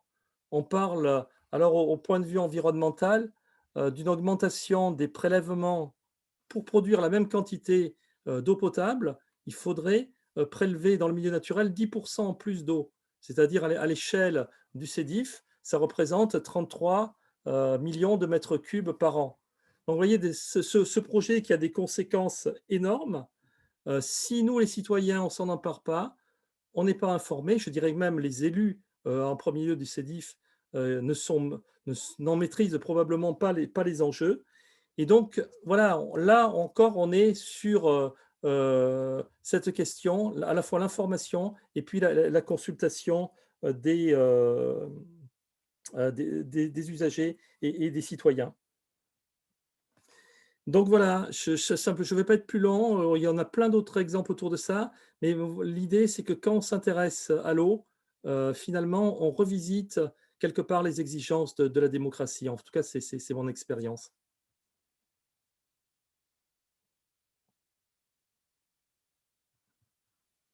Donc voilà, là on a fait le tour de table de tous nos invités. Et donc, s'il y a des personnes qui veulent intervenir, c'est peut-être le moment. Ou sinon, on va répondre aux questions peut-être plus précisément dans le chat, où on va réagir les uns aux autres.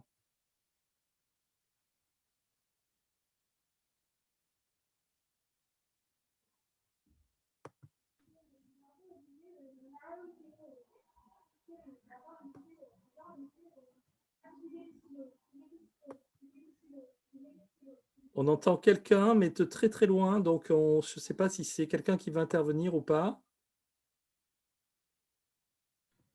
Il y a quelques questions hein, dans la discussion, notamment sur l'unité nationale du prix de l'eau. Est-elle une utopie?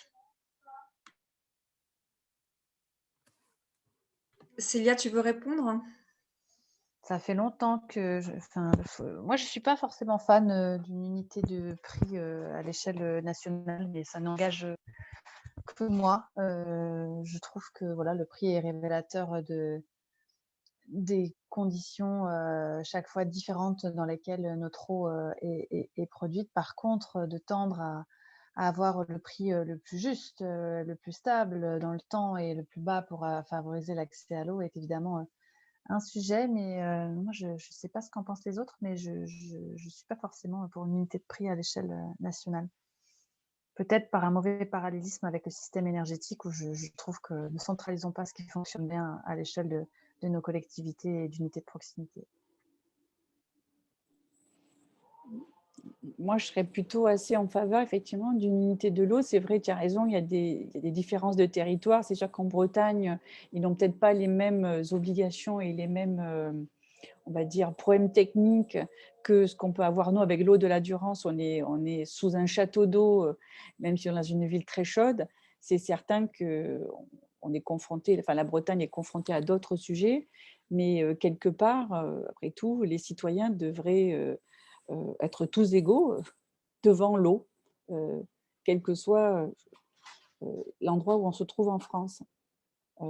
Même si effectivement il y a des impératifs économiques qui sont différents, mais il me semble qu'on devrait tenter. Alors après, peut-être avec ou tout au moins minimiser les écarts d'une région à l'autre qui peuvent être quand même assez considérables, aussi bien sur la partie eau que sur la partie assainissement. Donc, il me semble qu'il faudrait aller vers une réduction tant que faire se peut, de ces écarts. Je ne sais pas ce qu'en pense Jean-Claude, mais… Oui, alors nous avons quand même des gros écarts en région parisienne, à l'intérieur d'une même région, et justement entre aussi des gros écarts qui regroupent aussi gestion publique, gestion privée. Voilà, parce qu'entre Haute-Paris, qui a l'eau la moins chère d'Île-de-France, euh, et le CEDIF, par exemple, il y a un écart qui reste très, très significatif aujourd'hui.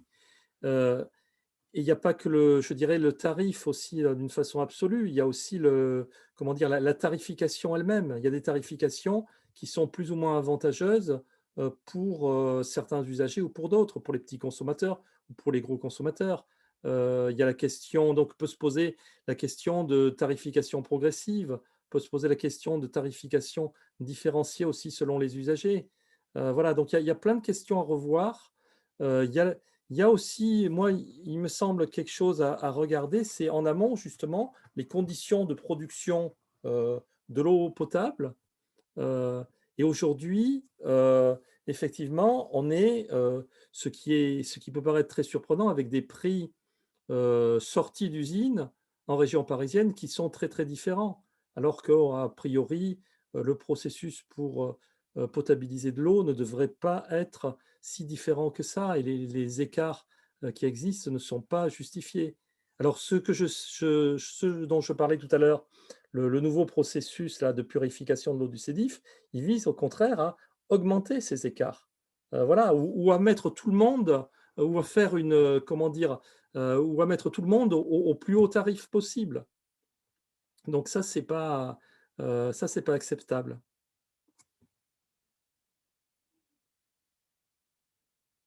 Après, Oui. au-delà de la question de l'unité du prix, de l'unité nationale du prix, moi je pense que voilà, je ne suis pas trop favorable à tout ce qui est national dans le domaine de l'eau. L'eau, c'est une ressource locale.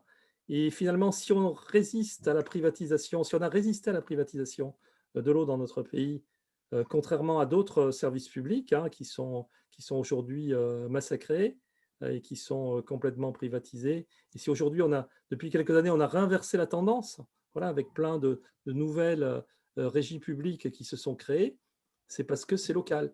Si c'était national, si on avait une Hauts-de-France, je ne suis pas sûr qu'on en serait là aujourd'hui.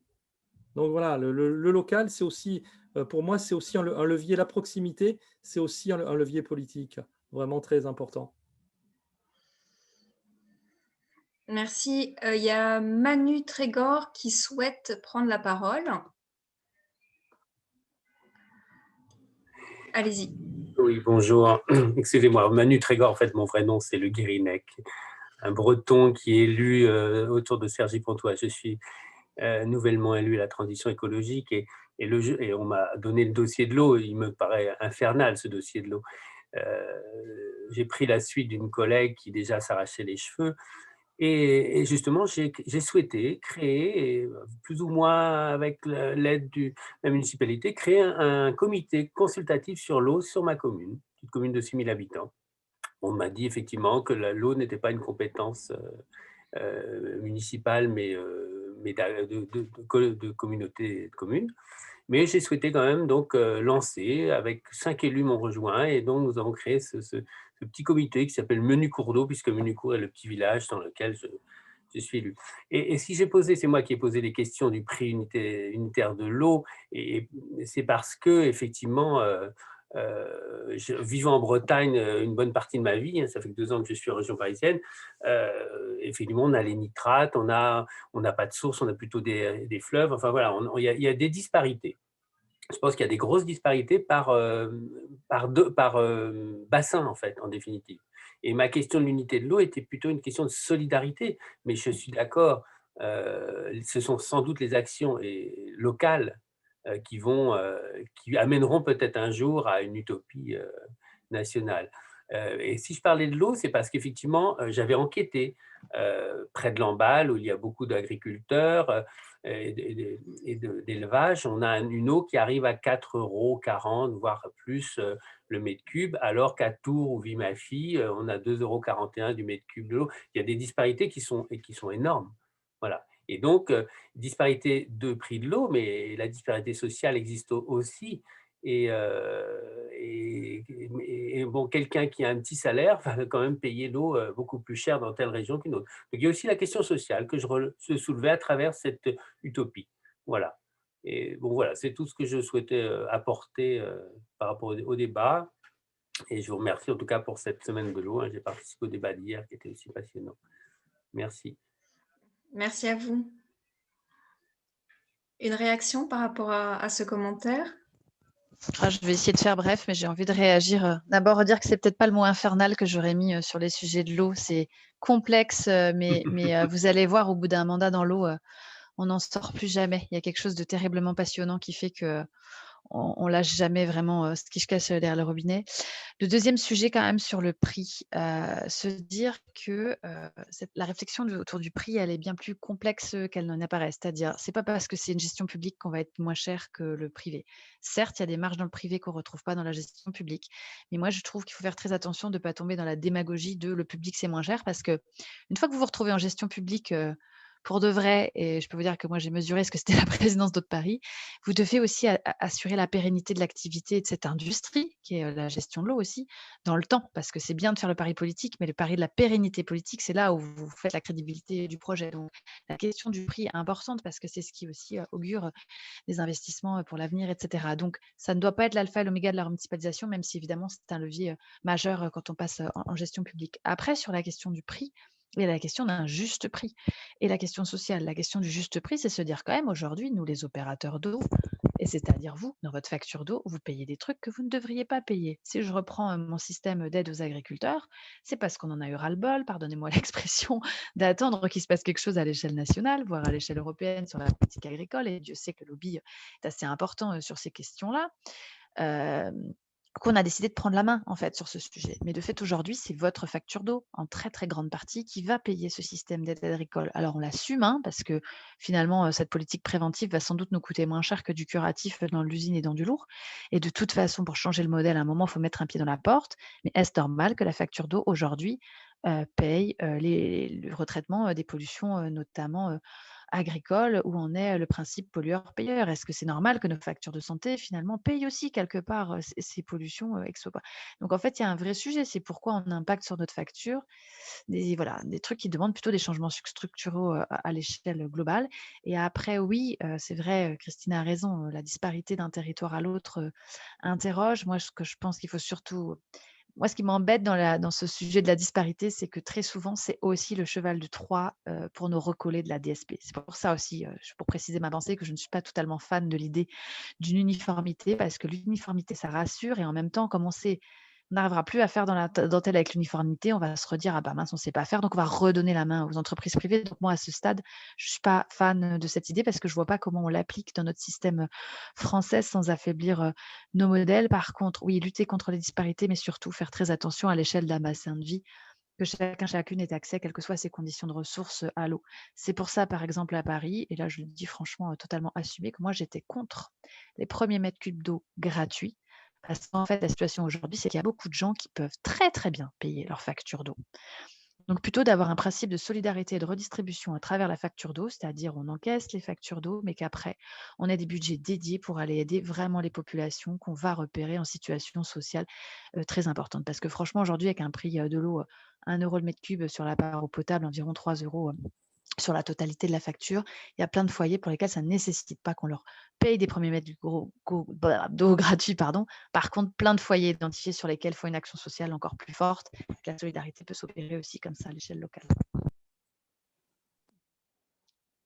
Oui, c'est effectivement, Célia, tu as raison, puisque tu as les mains dans l'action. Bien évidemment, on sait qu'il faut investir lorsqu'on gère une régie.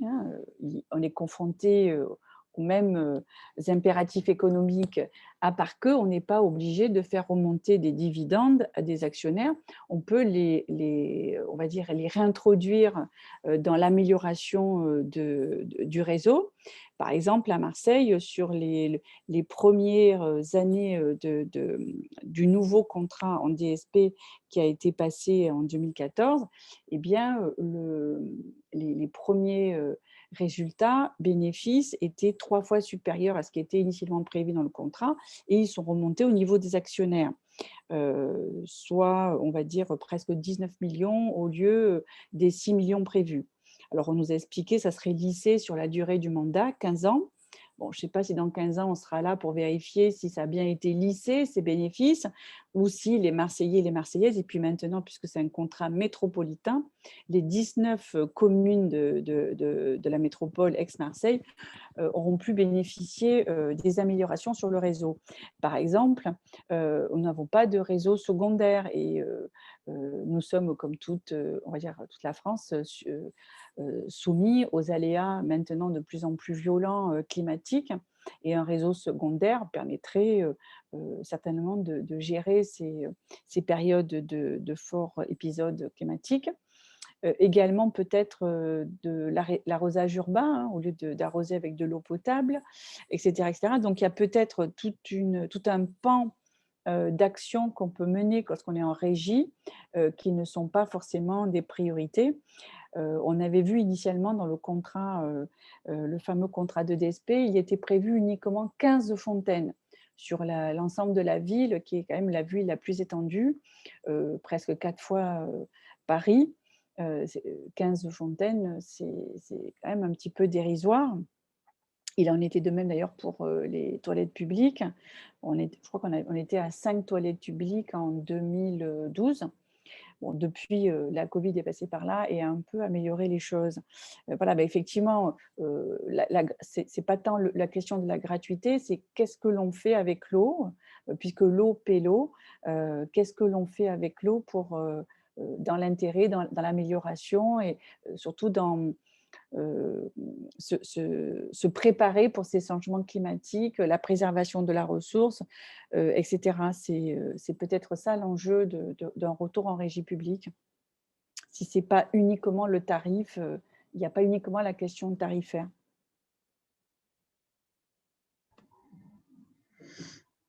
Alors, Merci.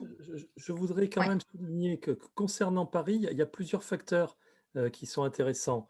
D'abord, il y a un tarif qui est quand même relativement bas pour tout le monde. Voilà, donc ça c'est le premier facteur. Donc c'est quand même l'eau, le tarif de l'eau le moins cher d'Île-de-France. Ensuite, l'abonnement aussi est réduit. C'est-à-dire l'abonnement, la part fixe que payent les usagers est réduit. Donc ça ne joue pas en défaveur des petits consommateurs.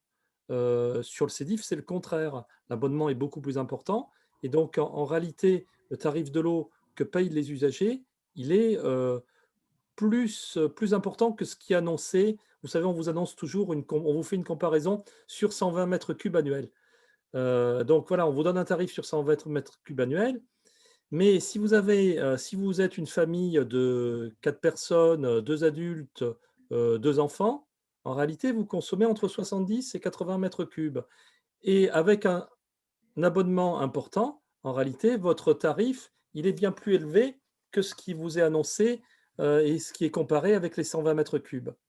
Et il y a un troisième élément aussi qui est important pour Paris, c'est qu'il y a une allocation eau qui est adossée à l'allocation logement. Et qui est quand même distribuée, qui est une aide qui est assez massive, enfin qui est distribuée en tout cas assez massivement à un grand nombre d'usagers. Et donc ces 3 facteurs font que finalement à Paris, et c'est aussi ce qu'on avait regardé quand il y avait eu la question des coupures d'eau, il y a assez peu d'impayés par rapport à d'autres endroits. Voilà, donc c'est tout ça aussi qui contribue à résoudre la question sociale, qui est une vraie question, bien entendu.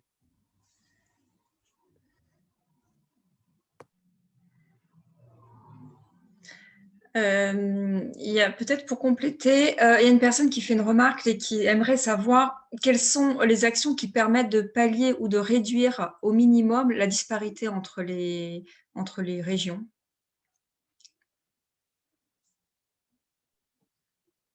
Je crois rien à ce stade, mais Jean-Claude saura mieux quoi répondre à cette question. Je dirais rien. Je voudrais juste, moi, réagir à une autre règle une autre réaction dans le chat. Oui, Jean-Claude, tu as cité tout ça. C'est vrai que moi, j'avais répondu par écrit dans la discussion du chat en disant ces mêmes choses. Quelqu'un qui dit la question du prix ne doit pas être un argument de passage en régie. J'ai envie de dire oui et non.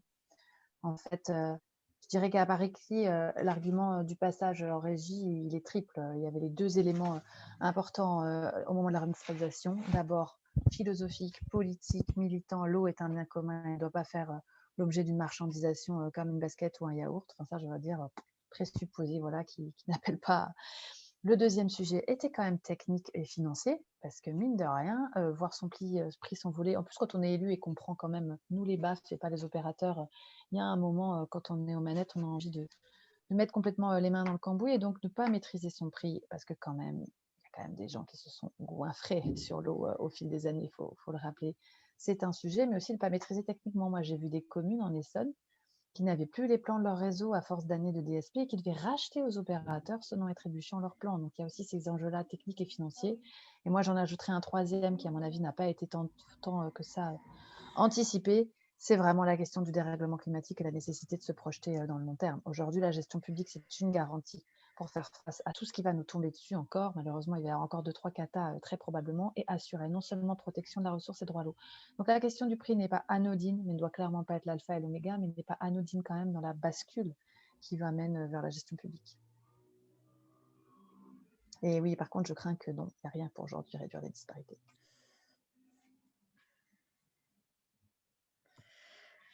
Oui, nous sommes bien d'accord.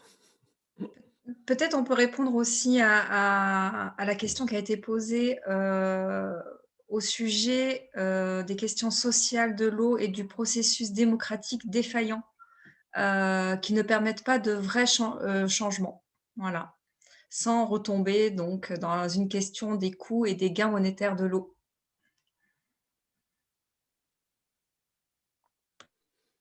Eh ben, c'est quoi la question? J'imagine, c'est d'apporter des précisions justement dans le processus démocratique qui n'est pas à la hauteur des attentes des consommateurs. Moi, je peux y aller si vous voulez, mais je ne veux pas monopoliser. Moi, je pense qu'il y a un problème global de gouvernance et d'appropriation de ces enjeux, mais comme il y en a sur plein de sujets aujourd'hui dans nos villes. En Île-de-France, vous avez effectivement la coordination qui fait ce job de pédagogie, d'alerte, etc. Mais je trouve que voilà, on touche là à la limite globalement de nos gouvernances ouvertes et de la démocratie participative. On n'a pas encore trouvé le bon modèle pour que ça fonctionne. Je le dis vraiment en considérant avoir un petit peu aussi en partie échoué sur ces sujets-là en tant que présidente d'Eau de Paris. J'ai l'impression que quand il y a le combat, il y a du monde, mais qu'une fois qu'on part dans le quotidien d'un service de l'eau, là où ce serait intéressant pour le coup de se prendre le temps, de travailler ensemble, de mettre dans le tour de table des gens de la société civile. Je ne sais pas si on est encore très bon. À Haute-Paris, on a 3 personnes dans le tour de table qui sont vraiment société civile extérieure, représentants d'associations environnementales, d'usagers, etc. Dans le conseil d'administration avec voix délibérative, c'est une première approche. Mais je ne sais pas si c'est suffisant pour mettre des garde-fous de réelle démocratie participative. Je trouve que c'est un sujet qu'il nous faudrait encore creuser, que Grenoble a fait un job assez intéressant avec son comité des usagers, mais que quand même, moi, ça me fait toujours plaisir quand les gens me disent « Ah, Haute-Paris, c'est super, tout le monde connaît Haute-Paris à Paris ». Ça me fait plaisir, mais c'est pas vrai. Je crois qu'aujourd'hui, la question de la municipalisation, elle n'est pas si appropriée que ça par les Parisiens, malgré l'aura que peut avoir Haute-Paris. Donc voilà, on continue à se dire ça coule au robinet, donc voilà, notre vie, elle se fait happer par d'autres choses. Donc ouais, des outils de démocratie participative, de gouvernance, je ne sais pas comment il faut les appeler, pour moi aujourd'hui, ne sont pas du tout encore à la hauteur de ce que ça pourrait être la gestion du commun de manière participative.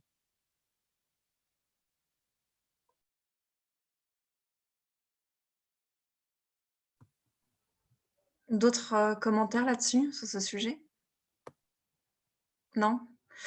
Il y a Pascal Grandjean qui souhaite prendre la parole. Hop. Pascal, c'est à toi.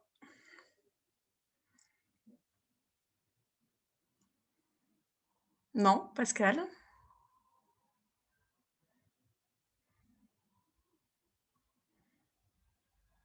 Bon. Est-ce que c'est bon? Oui, ça y est, c'est bon. Bon, excusez-moi, Pascal Grandjat, donc de Haut Public Orge-Essonne, association qui s'est constituée dans le cadre de retour en gestion publique de l'eau dans le Val d'Orge et plus largement maintenant dans ce qu'on appelle le Cœur d'Essonne et qui est donc en lien également avec Grand Paris Sud et Haute-Paris sur les questions de l'éventuel partage de l'eau des aqueducs qui traversent notre région et par ailleurs sur les enjeux de la production de l'eau, quoi. Une question qui sera peut-être plus une piste, une façon de répondre à la question de la démocratie. Moi, ce que j'ai compris en m'intéressant aux questions d'eau, auxquelles je suis venu effectivement plutôt au départ à partir des questions de démocratie, sur ce qu'on nous cachait en la matière et sur les questions de prix et de surfacturation. J'ai découvert là assez récemment ces dernières années que la démocratie sur les enjeux de l'eau en tant qu'élément partagé non seulement entre les êtres humains, mais on va dire tous les êtres vivants qui se partagent la planète à l'heure de l'Anthropocène, cette démocratie, elle doit aussi réfléchir effectivement à des modalités de respect d'implication des autres êtres humains, voire même, puisque donc de l'eau elle-même, hein, c'est quand même un des domaines, l'eau, où la réflexion sur une personnalité juridique de bien naturel a sans doute le plus progressé. Et effectivement, alors tout ça est en chantier, tout ça est en réflexion, mais en tout état de cause, je pense qu'effectivement, en tout cas, moi personnellement, ces questions de démocratie, elles se posent plus pour moi de la même façon en 2021 qu'elles pouvaient se posé en 2008, parce qu'il y a précisément cette manière de permettre aux différents éléments du vivant de trouver aussi autour de l'eau, qui est vraiment un trait d'union, un lien vital entre tous les habitants de la planète, d'autres formes de respect mutuel, quoi. Et donc là, effectivement, à partir de cet élément-là, on ne peut plus se limiter à des questions de distribution de l'eau mais effectivement, on doit aussi reprendre les choses à l'échelle de tout le cycle de l'eau. Et là-dessus, alors là, pour dire que peut-être je raccroche quelque chose avec une expérience très, très, très ancienne, hein, en tant que baby boomer. J'ai appris à lire dans les années 60, au milieu des 30 glorieuses, à l'époque de la consommation et du gaspillage sans frein d'un certain nombre de biens et particulièrement de l'eau, y compris sans du tout hiérarchiser ces usages entre bien vital et bien de consommation.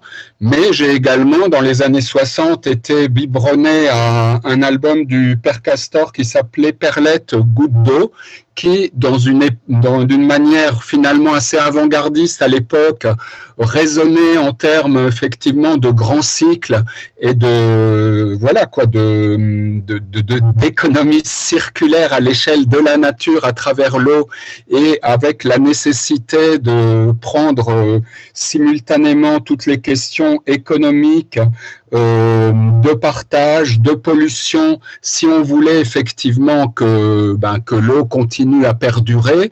Et que voilà, je me suis dit assez récemment que c'est aussi un élément qui permet de raisonner la démocratie autrement. Bon, ça a été dit par Célia Bloel sur le long terme, hein. Les grands opérateurs d'eau, les grands majors en France, ils ont été capables de travailler sur le long terme quand c'était des industriels, hein, la preuve en est, les aqueducs d'Haute-Paris, à l'époque d'Haussmann, ils n'étaient pas amortis dans les 15 jours. À partir du moment où aujourd'hui, ils sont effectivement tributaires de fonds communs de placement qui attendent des retours sur investissement sur l'année, c'est clair qu'il n'y a pas, là, c'est plus du tout de l'idéologie. Il n'y a que le public qui peut être capable de raisonner à l'échelle du long terme historique et à l'échelle de la totalité du cycle de l'eau, quoi. Il n'y a pas besoin de se faire des nœuds au cerveau pour comprendre ça.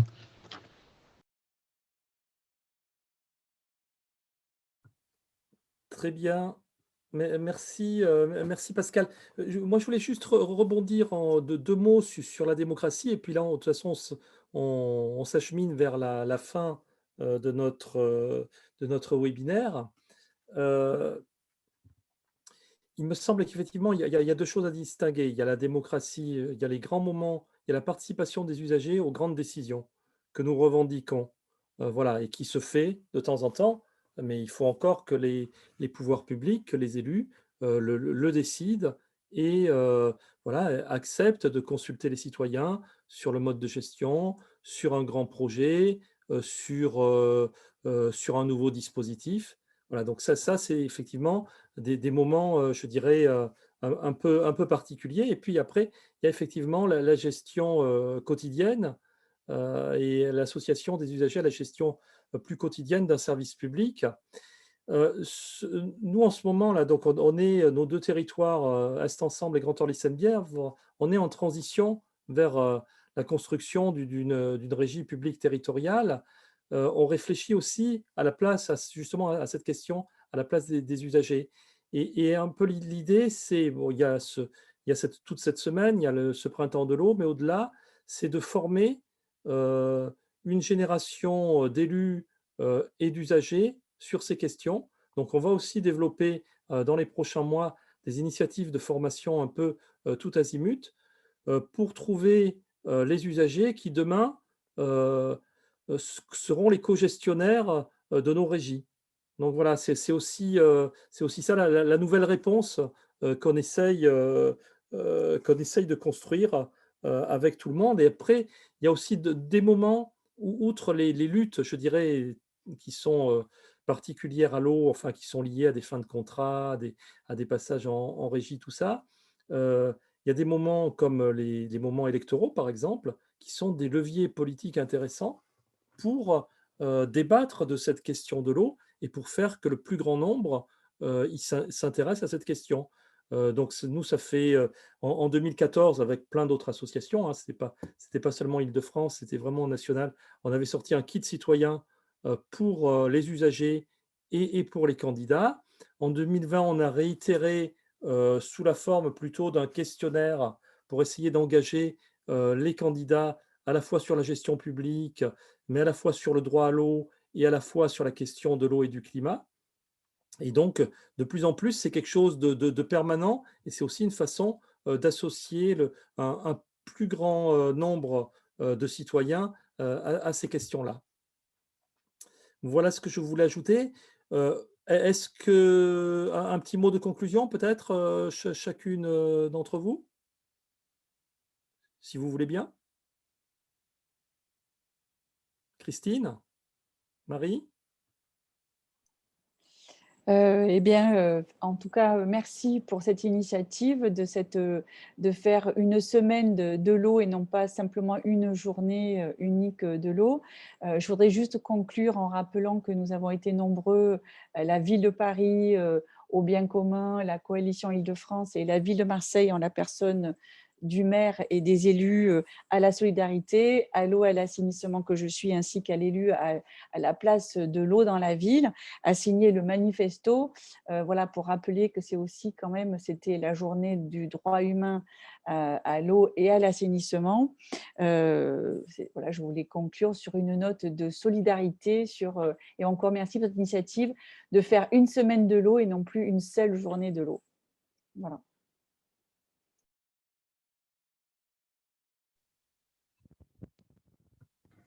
Du coup, je vais y aller. Je vais être extrêmement brève pour partager chaque mot de Christine. Vous remercier pour cette soirée parce que c'était vraiment un très beau plateau et ça fait plaisir en ces périodes de Covid de vous voir, à défaut de pouvoir partager un moment de convivialité après la réunion, et peut-être dire que oui, pour moi, puisque c'est la question de départ, l'eau est l'un des plus grands enjeux du XXIe siècle, mais qui mérite vraiment, si on doit se choisir qu'un combat, de se bouger, que ce soit à l'échelle micro-locale, ça peut être de la toute petite action comme dans des combats plus grands. Vous les avez peut-être vus passer ou entendus hurler, mais c'est vrai que moi, chaque fois que je me penche sur la question de l'eau, je me projette à 2050 quand mes 2 gamins auront 31 et 33 ans. Ça me donne beaucoup de vertige et en même temps, voilà, beaucoup de force pour le combat. Donc j'ai envie de dire, poursuivons, continuons, ne lâchons rien. C'est un très, très beau combat. Merci beaucoup, Jean-Claude, et à la coordination pour cette soirée. Alors, je serai également brève, déjà en remerciant Jean-Claude de m'avoir invité à participer aussi, à écouter ce que les acteurs de terrain ont à dire sur ces aspects-là. Ce que je constate, c'est que je me rappelle quand j'arrivais dans mon équipe de recherche et qu'on parlait des questions de l'eau, tous ces chantiers de démocratie, chantiers du droit à l'eau étaient des chantiers dont on parlait de presque pas. Et le paysage de la gestion de l'eau en France a beaucoup bougé. Et je me dis que ces derniers temps, ça bouge encore davantage. Il y a encore des chantiers qui sont des chantiers ouverts, mais tant qu'on on n'y est pas rentré, qu'on ne les a pas expérimentés, voilà. Alors, il y a tout un courage à se dire qu'il y a des gestionnaires, des élus qui peuvent penser qu'un jour, on aura des co-gestionnaires, des usagers co-gestionnaires de la gestion de l'eau.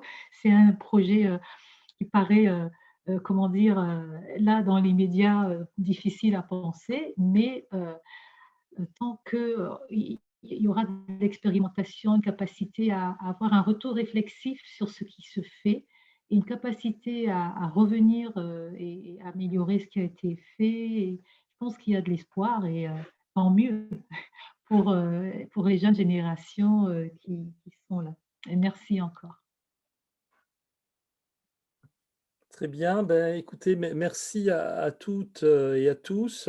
On se retrouve demain soir pour parler de l'eau et du climat, pour comparer d'ailleurs le cycle de l'eau en ville et en forêt et voir comment on pourrait s'inspirer de la forêt pour faire évoluer nos villes. Et on se retrouve jeudi soir pour parler alors plutôt du droit à l'eau et notamment de l'inégal accès à l'eau en Île-de-France, donc avec toutes les situations, bien entendu, de personnes qui sont dans des campements, qui peuvent être SDF et qui ont le plus grand mal à avoir accès à l'eau sanitaire, etc. Et voilà, donc, et on se retrouve aussi également samedi après-midi pour une, une sorte de brainstorming, euh, pas seulement Île-de-France, alors, avec nos amis marseillais, avec nos amis d'autres régions, avec un certain nombre d'acteurs du Forum alternatif mondial de l'eau de 2012, pour voir comment ce travail qu'on fait aussi en France, mais aussi à l'international, peut se poursuivre. Donc, ce sera plutôt un brainstorming, un échange, plutôt qu'un format, je dirais, conférence. Voilà, donc je vous invite aussi, tous ceux qui sont intéressés par ces questions, à y participer. Voilà, merci à toutes et à tous. Bonne soirée, à bientôt. Au revoir.